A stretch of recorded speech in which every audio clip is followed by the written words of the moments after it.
নমস্কার। আজকে আমরা আমাদের রুফ পেন্টের ট্রায়ালটা করতে চলেছি এসসিআই পেন্টসের ডোনা রুফ পেন্টের। এরা দুজন আজকে ট্রায়ালটা করবে। গতকাল ওরা ছাদটাকে কমপ্লিট পরিষ্কার করে গেছে, খুব সুন্দর করে দেখতেই পাচ্ছেন ছাদটা পরিষ্কার করা হয়েছে। তো আজকে সকালে এরা প্রথমে একবার ছাদটাকে আর একবার ঝাঁটা দিয়ে যদি কিছু বালি টালি ডুজ থেকে থাকে সেটাকেও পরিষ্কার করে নিচ্ছে। করে নেওয়ার পরে তারপরে আবার অ্যাপ্লিকেশনটা করবে। এটা এসসিআই পেন্টসের রুফ পেন্ট হোয়াইট। ঢাকাটা খোলো। হ্যাঁ, দেখতে পাচ্ছেন, সরে যাও। হ্যাঁ, এই যে এটাই ছাদে অ্যাপ্লিকেশন হবে। এর কোনো প্রাইমার কোট হবে না, ডাইরেক্ট অ্যাপ্লিকেশন হবে।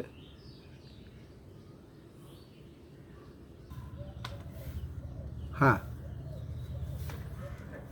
শুরু হয়ে গেছে। আমাদের আরও থিন কোট হবে, আরও টানো।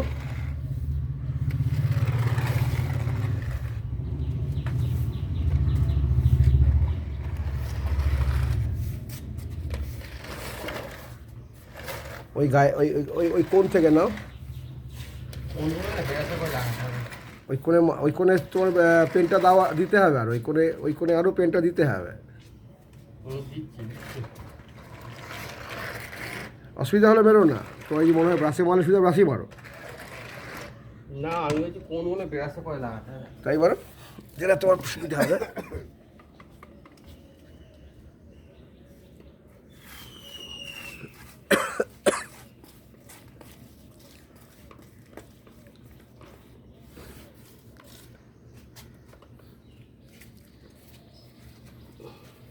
কোনগুলো আগে কেটে নেই, কোনগুলো কেটে নিলে যাবে মধ্যিখানে একদম লম্বা টানা যাবে।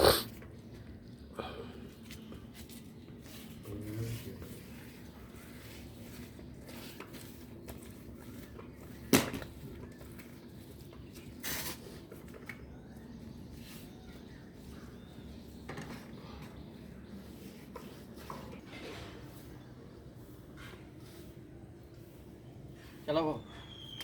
তুমি তো জানো। আরও চেঁচে নাও, কিন্তু আরও একদম গাছে চেঁচে না, পাতলা করতে হবে প্রথম কোটটাকে।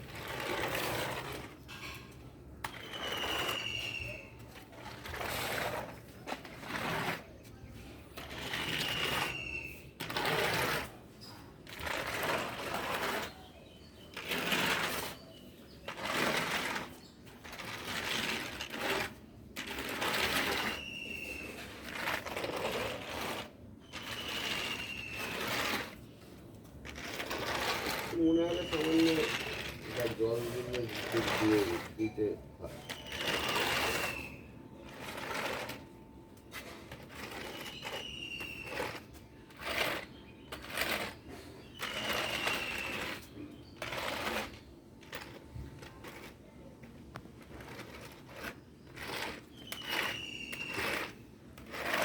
একদম টেনে নাও, যতটা সম্ভব টানা। হ্যাঁ, একদম ছেঁচে টেনে নাও।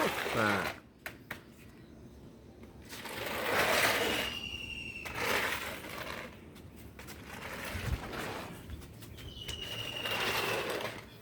এখানে মাল জমে আছে হচ্ছে উপরের দিকে।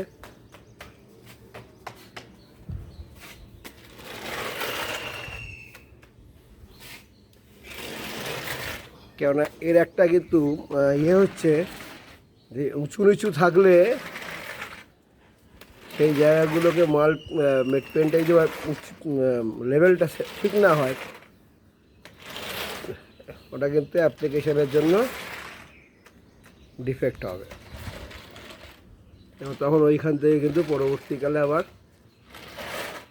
পিল অফ হয়ে যেতে পারে পেন্ট।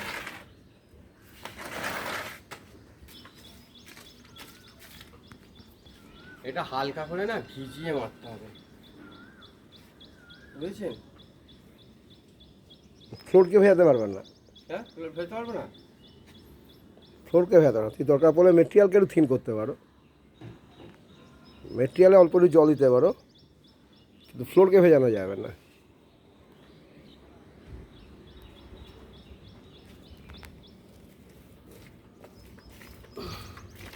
এইটা তোমার হতো